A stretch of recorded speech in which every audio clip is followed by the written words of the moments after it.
उपचुनाव की हॉट और सबसे चर्चित सीट सांवेर को लेकर बीजेपी और कांग्रेस के बीच जुबानी जंग भी अब और हॉट टॉक का रूप लेती जा रही है। इसी का परिणाम है कि सांवेर के सियासी रण में भाषा की मर्यादा बिखर रही है और इस बात की चर्चा आम जनता के बीच भी चल रही है।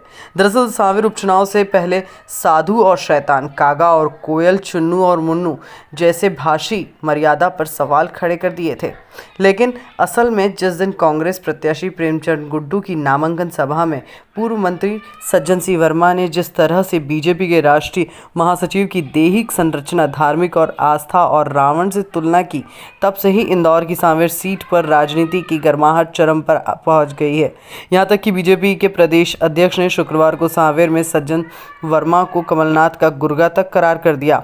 इधर सज्जन सिंह वर्मा द्वारा कैलाश विजयवर्गीय पर दिए गए विवादित बयान के बाद शनिवार को बीजेपी और भी आक्रामक नजर आई। बीजेपी नेताओं ने मीडिया से रूबरू होते हुए कहा है कि कांग्रेस ने हिंदू धर्म का अपमान किया है। गर्माते सियासी पारे के बीच वर्मा की बात का जवाब देते हुए बीजेपी के वरिष्ठ नेता बाबू सिंह रघुवंशी ने कहा कि बाल बढ़ाना हिंदू धर्म की संस्कृति है।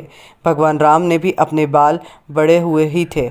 ऐसे में सज्जन वर्मा ने केश बढ़ाने को पाखंड कहकर हिंदू धर्म का अपमान किया है। इतना ही नहीं, उन्होंने कांग्रेस की कमान कंप्यूटर बाबा के हाथ में सौंपे जाने पर भी कहा कि वो कपटी बाबा हैं और कंप्यूटर बाबा पर उन्होंने तमाम आरोप भी लगाए। प्रदेश में उपचुनाव के एपिसेंटर सांवेर अभी तो नामांकन के बाद चुनावी राजनीति की शुरुआत भर है। दरअसल राजनीतिक गलियारों में इस बात की चर्चा जोरों पर है कि सांवेर सीट पर जितना न सिर्फ सिलावट का सम्मान की बात है, बल्कि ज्योतिरादित्य सिंधिया के लिए भी।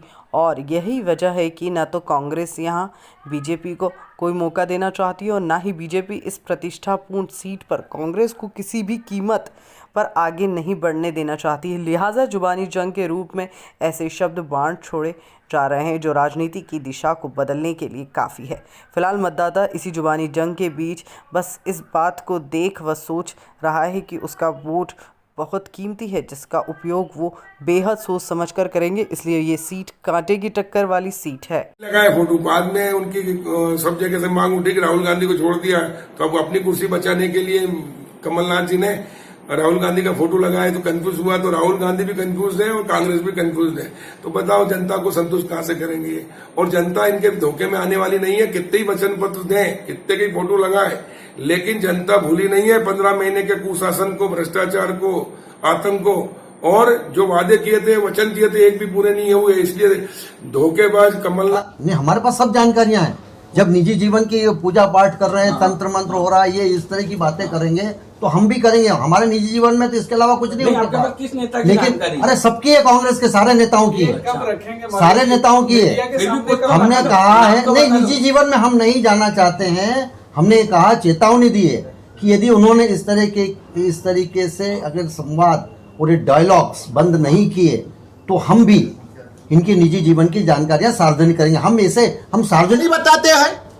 ये जो अहंकार माथे चढ़कर बोल रहा है, ये अहंकार इनके नाश का कारण पहले भी बना है और आगे भी नाश का कारण बनेगा।